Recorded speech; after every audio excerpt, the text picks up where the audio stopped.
Hello again, and I love this story. Oh, sorry, we are in chapter 8, part 2 now.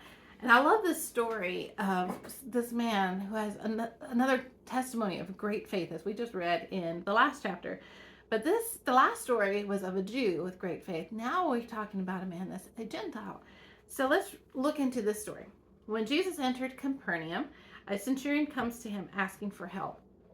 Now, there is archaeology that has discovered that there was a military garrison that was east of the Jewish village there near Capernaum, and this is where their quarters were. So when Jesus comes into Capernaum, there is that close proximity or near to where this military quarters are. And the centurion comes and asks for help. Now that word was kind of actually bothering me. The word asking for help, because it didn't seem quite, something was off on it. The other translations say implore or plead, but we're talking about military personnel here. And my husband is former military, he's former Navy, so I'm kind of familiar with a lot of the military mindset. And it just didn't quite sound right to be asking, imploring, pleading. That's not exactly something you would expect of a centurion. So I went and studied, of course, and I discovered another Greek word, which is parakaleo. That one I can say because it's the Greek root word to another word we're used to saying, parakletos. And if you're familiar with that word, that parakletos is in reference to the comforter, to Holy Spirit being a comforter, a helper, a helpmeet. Well, in parakaleo, the root word is actually a military term, which makes a lot more sense. But it is a summoning, a calling, a rallying to action, encouraging one to join battle. That's what that word means. So he's saying to Jesus, I'm summoning you to battle, to fight for my servant. Isn't that incredible? So he goes into this meeting with Jesus saying, I've got an assignment, I've got a mission, and I'm summoning you, Jesus, to come and help me accomplish this mission because I know you can do it. I know you have authority to do it, and you're the one who is authorized to be able to handle this mission. It's powerful picture there. So he tells Jesus, Lord, my servant lies at home paralyzed and in terrible suffering. Jesus says to him, I will go and heal him. But the centurion replies, you don't deserve to come under my roof. And you can continue reading the rest of the response here.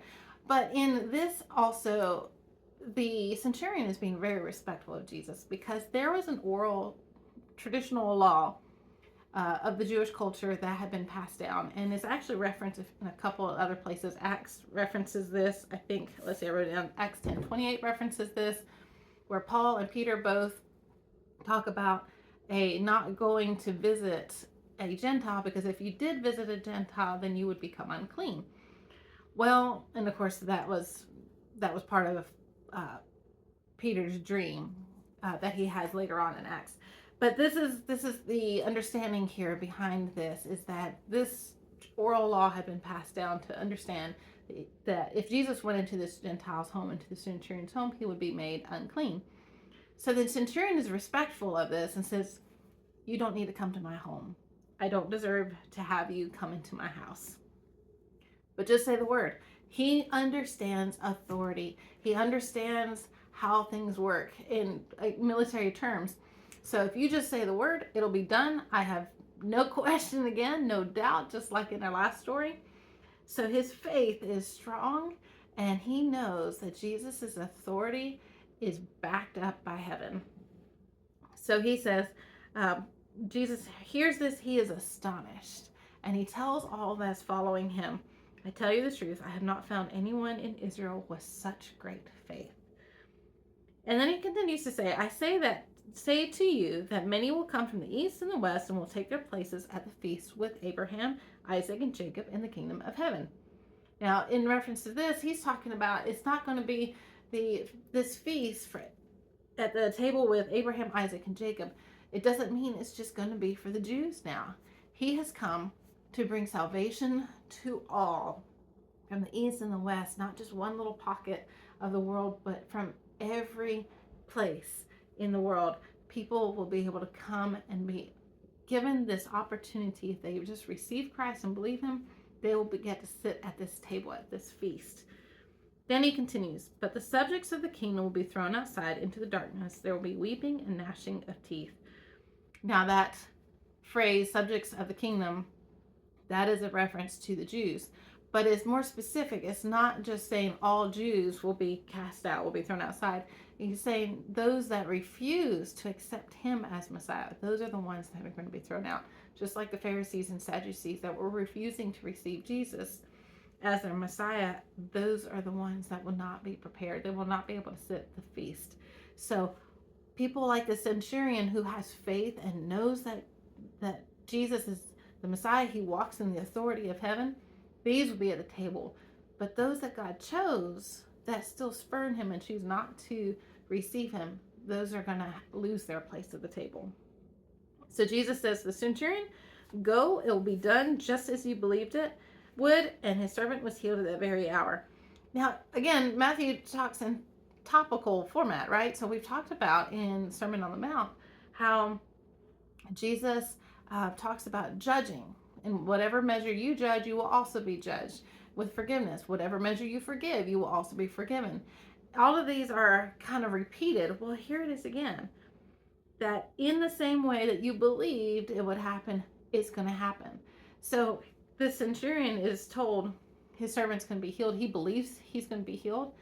And so the miracle, the healing would be met by his belief. So whatever his belief was, that's the healing that would take place. But the centurion didn't see the healing right then physically because the servant was back home. So there was going to be a walk before he actually saw the physical evidence of this healing. But his faith was strong. He knew that God had healed this servant, and that Jesus had healed his servant.